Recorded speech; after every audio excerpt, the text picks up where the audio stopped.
Good morning, everyone. Thanks for joining us today. My name is Mike Balkin. I'm the Chief of Police for the City of Ocala. With me here are officials from multiple authorities. Sheriff Billy Woods from the Marion County Sheriff's Office, State Attorney Bill Gladson of the State Attorney's Office, 5th Judicial Circuit, Special Agent Sean Newsom of the Bureau of Alcohol, Tobacco, Firearms, and Explosives, Assistant Special Agent in Charge Michael Malsh of the Federal Bureau of Investigations, and United States Attorney Roger Hanberg of the U.S. Attorney's Office for the Middle District of Florida. We're delighted to have you all here at the Ocala Police Department headquarters today. Joining us for this news conference, we'll really touch on a very important issue here for our community. That's the issue of violent crime, specifically gun violence. Gun violence causes fear and uneasiness for everyone and can make it hard for people to lead a quality of life here in Ocala, Marion County. Keeping our neighborhoods safe from this viciousness is a shared responsibility that requires local law enforcement to collaborate with our federal partners. In a few moments, you'll hear some of the success stories that showcase our mission to reduce and to prevent violent crime. I'm extremely proud of the incredible work these partners are doing for us, holding these violent criminals accountable for their actions. The efforts of this unified partnership really should be celebrated, as it's been relentless in the pursuit of justice and has made tremendous strides to ensure that citizens can feel safe in their community. With that, I'd like to hand it over to our U.S. Attorney, Mr. Roger Hanberg. Thank you, Chief. I'm honored to be joined here today by two of my office's federal law enforcement partners, the Bureau of Alcohol, Tobacco, Firearms, and Explosives, and the Federal Bureau of Investigation, so that we can jointly recognize the important work that's being done on violent crime cases by the Ocala Police Department, the Marion County Sheriff's Office, and the State Attorney's Office for the 5th Judicial Circuit. This recognition is well deserved. For many years, these three agencies have been excellent partners in Project Safe Neighborhoods.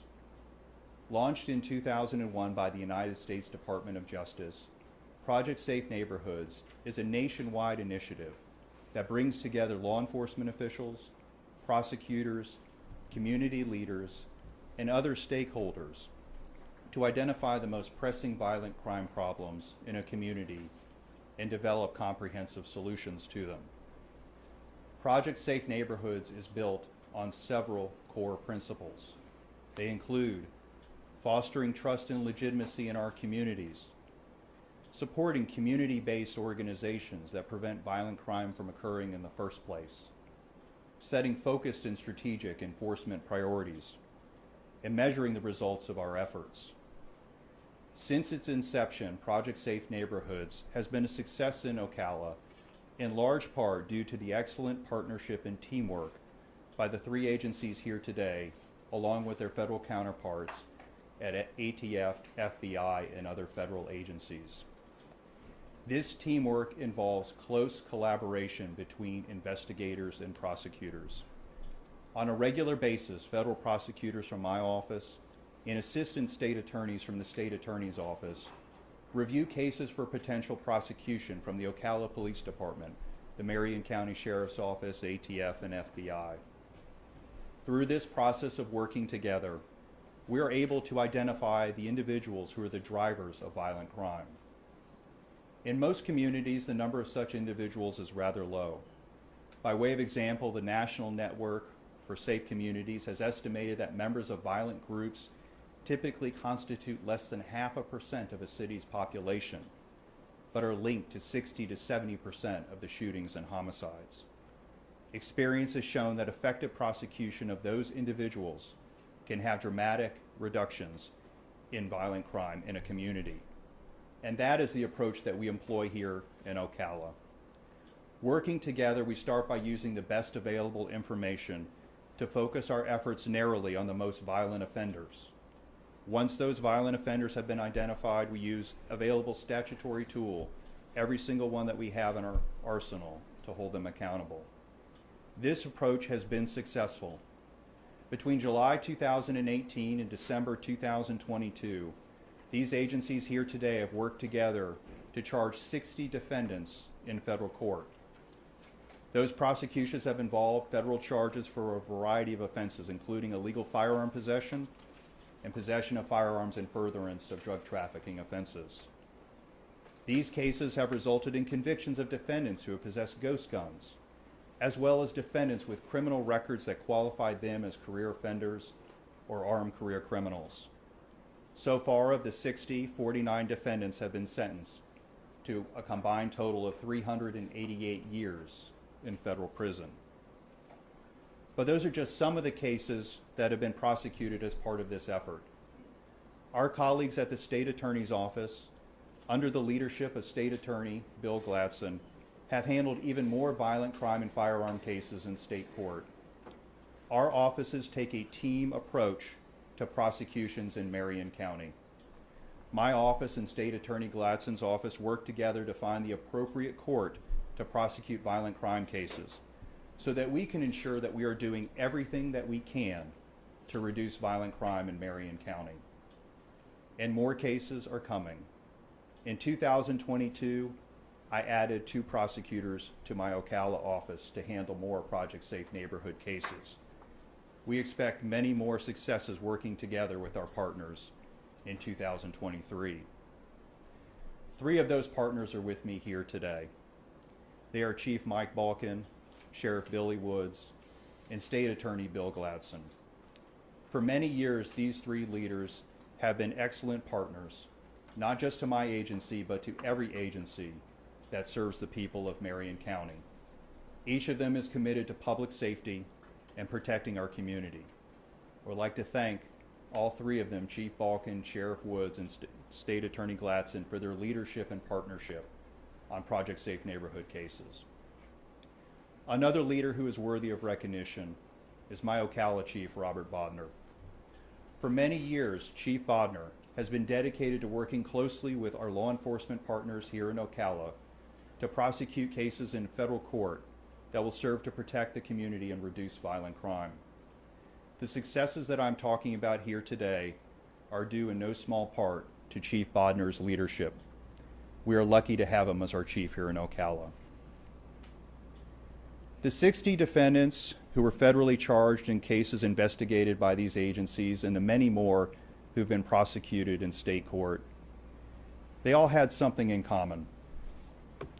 Each of them believed that they could commit violent crimes and firearm offenses in Ocala and not be held accountable. As those defendants have now learned, they were wrong. Those defendants made a mistake that some others have made over the course of the years, which is that they underestimated the investigators and prosecutors who serve the people of Marion County. They underestimated our determination to bring violent criminals to justice. They underestimated our partnership with each other and our willingness to work together to reduce violent crime. And they underestimated our commitment to doing everything in our power to protect everyone in this community from harm. Let this be a message to anyone who doubts our resolve. As demonstrated by the cases prosecuted in state and federal court over the past 4 years, the agencies up here today have a proven track record of partnership and success in violent crime cases. We are united, and we are committed to continuing our work together in 2023 and beyond to protect our community from those who seek to engage in violence. I want to again thank our host, Chief Balkin, and my law enforcement partners at ATF, FBI, Sheriff Woods, and State Attorney Gladson, and all the dedicated members of their offices for their partnership and their efforts on these cases. Your outstanding work has helped to protect our community and reduce violent crime. Thank you. I'd now like to turn it over to Sheriff Billy Woods. Thank you, Mr. Hamburg. You know, it's rewarding and it's exciting to be here. One, I want to make something perfectly clear. The 5th Judicial Circuit in the state of Florida is the best judicial circuit in the entire state because it's led by Bill Gladson. The Middle District of the state of Florida is the best district on the U.S. level that there is in the United States. And here's why. Because right now, and what you've heard from briefly from Chief Balkin and from Mr. Hamburg, is the collaboration. You are beginning to see how the judicial system truly works. The collaboration of our offices put together to put bad guys in jail and in prison where they need to be in these violent crimes. You know, Marion County is growing constantly, as everybody in this room knows. Population in the state of Florida is increasing every day. And what I get to tell you is part of what's, and to tell the citizens of Marion County and all of your viewers, is although that we still have the violent crimes occurring, there is a decrease because of these efforts. In 2020, 12 homicides. In 2021, 15. 2022, 9. That's because of the efforts of our collaborative cooperation, working, putting cases together is what helping us. Now, I'm not going to stand up here and tell you that we're going to stop every single one of them. But what I will tell you, and what I will promise the citizens in Marion County, is that we will use every tool that we have, every effort, every man, every woman we have to stop the violent crime and put a dent in it. Now, unfortunately, 2022, Marion had 124 total shootings. 51 of them were gang-related. Now, I know I'm giving you these numbers because I know these are probably some of the questions in which you're going to ask. But I think it's important for you to know these numbers and also see what the efforts are being made.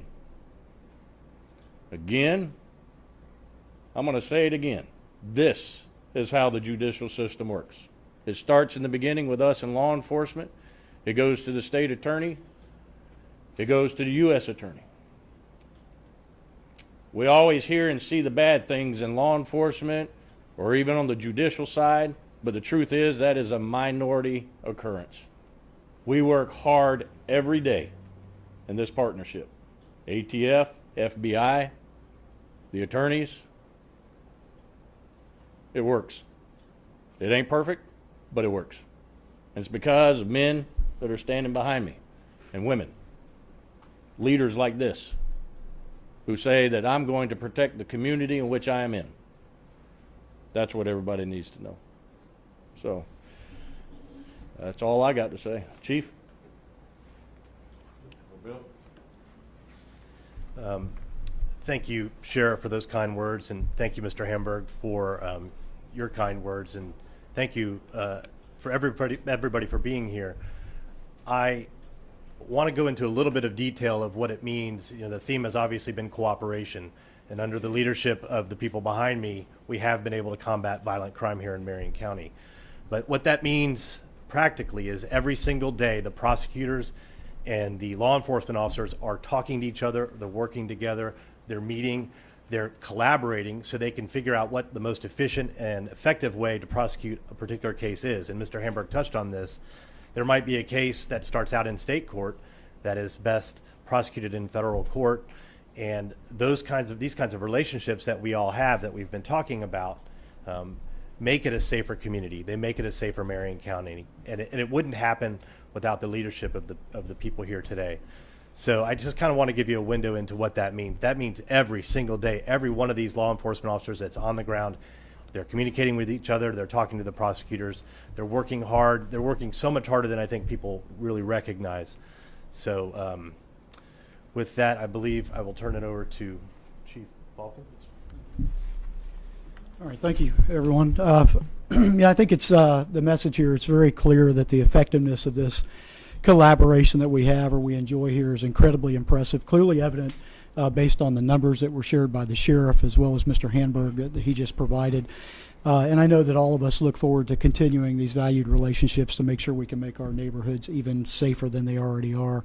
With that, I think this panel is happy to open up for any questions that y'all might have. It may take us a minute to figure out which agency is best suited to answer any particular question, but we'll open that up now if anybody's got anything for us. Yes, ma'am.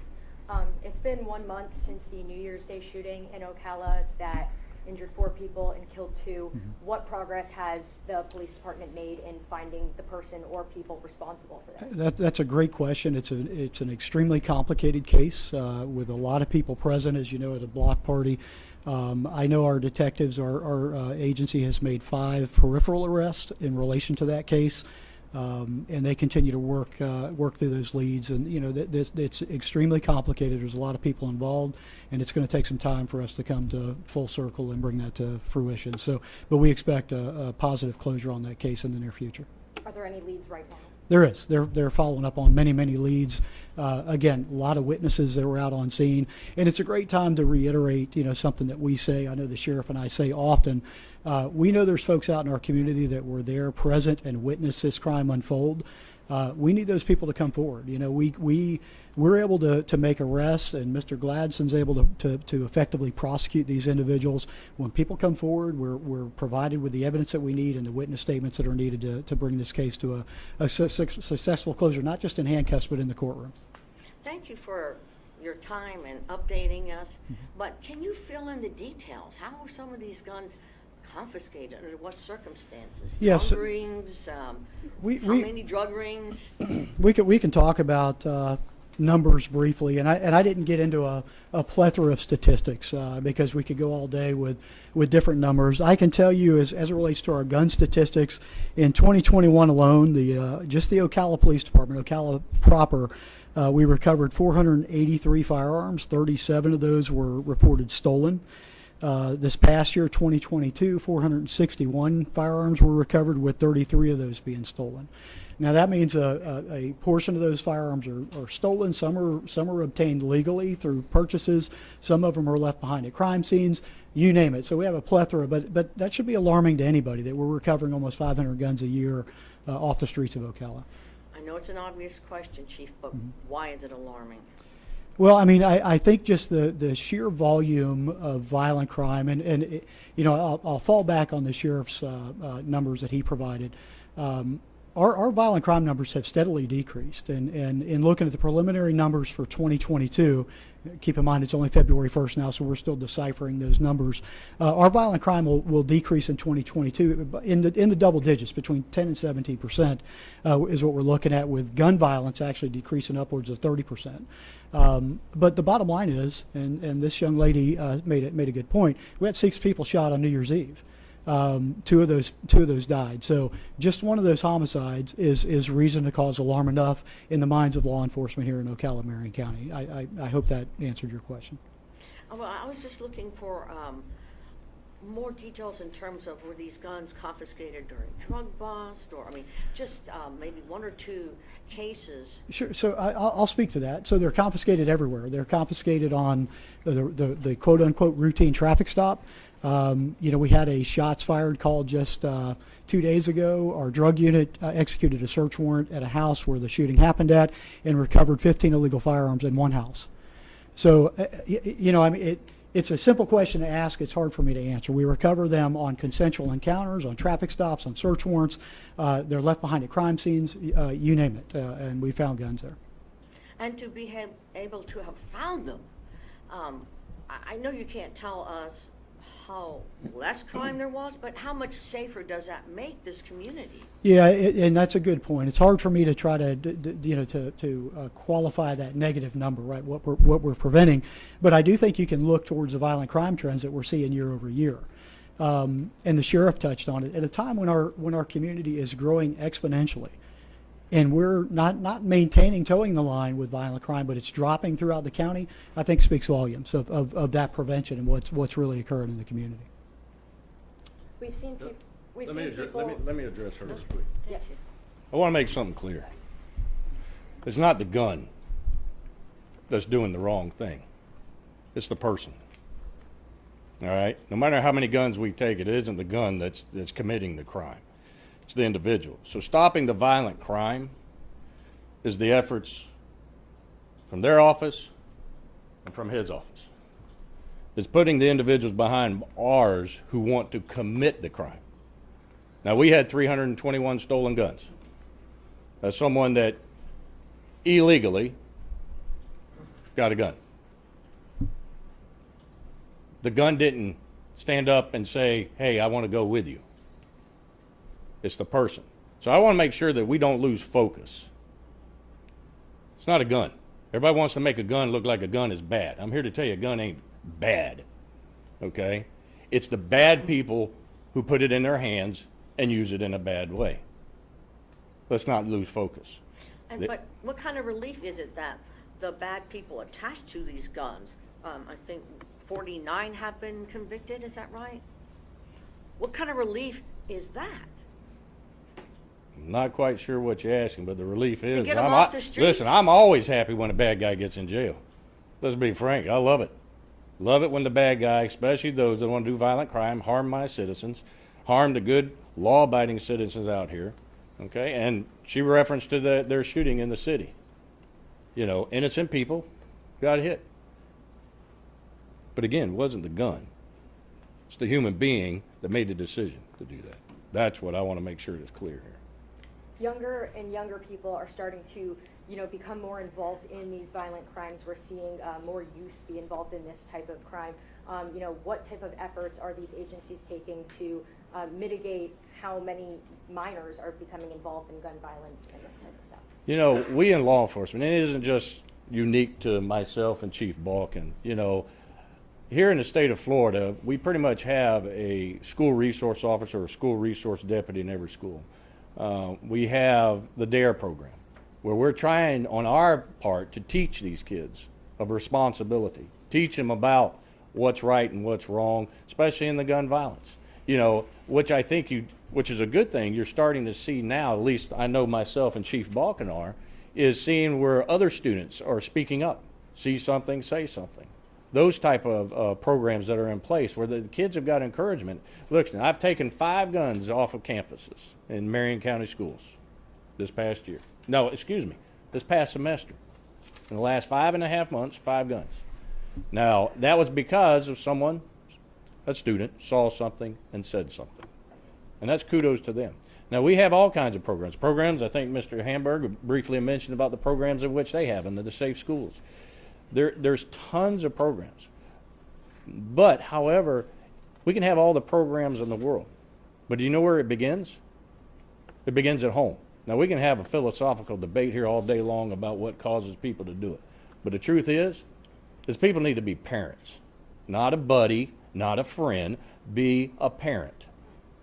Have there been any studies done that show that programs such as this DARE program are improving the situation? I haven't seen any, so I can't speak to that. I don't want to give you some false information. But I can tell you, even no matter what studies there are, I'm 33 years into this. I see where it makes a difference. And no matter what the numbers are, if one child is saved by any of these efforts, that's worth countless. You can't put a price on it. That's the truth. And it is alarming that these students are. We can put blame in all kinds of different directions. And we need to do something. Society needs to do something. And here's part of the problem. One other problem, and I'm probably going on a tangent. These guys back here are probably staring me down right now, but here's a tangent for you, okay? Everybody wants to turn to us in the judicial system and law enforcement to solve every problem in this world. We don't have all the answers. We make every effort we can to do our best for the citizens. Sir Robert Peel, considered the founder, the beginner of law enforcement, one of his principles was basically is we cannot in law enforcement do our jobs without the citizens. We need the citizens. And that means the citizens of every county, every city, every state needs to step up to the plate and bear their responsibility as well, and not try to put everything on us in law enforcement. Sheriff, you mentioned 5 guns were confiscated this semester in schools. Yes, ma'am. How scary is that? It's alarming. It is extremely alarming. You know of the 6-year-old, okay? I don't know if you're aware, Grady, Sheriff Judd, he had a 3-year-old. 3-year-old that came to school with a gun. 3-year-olds. How did the 3-year-old do it? I'm going to go back to what I told you. It's called parenting. I know when my boys left the house, I knew exactly what was in their bags. I knew where they were going. I knew what they were doing. I took on the responsibilities of a parent, and that's what's alarming. Not just the guns getting on there. What is alarming is that the parents aren't doing their part in society. But to play devil's advocate, Sheriff, the gun was available in the house. Yes, ma'am.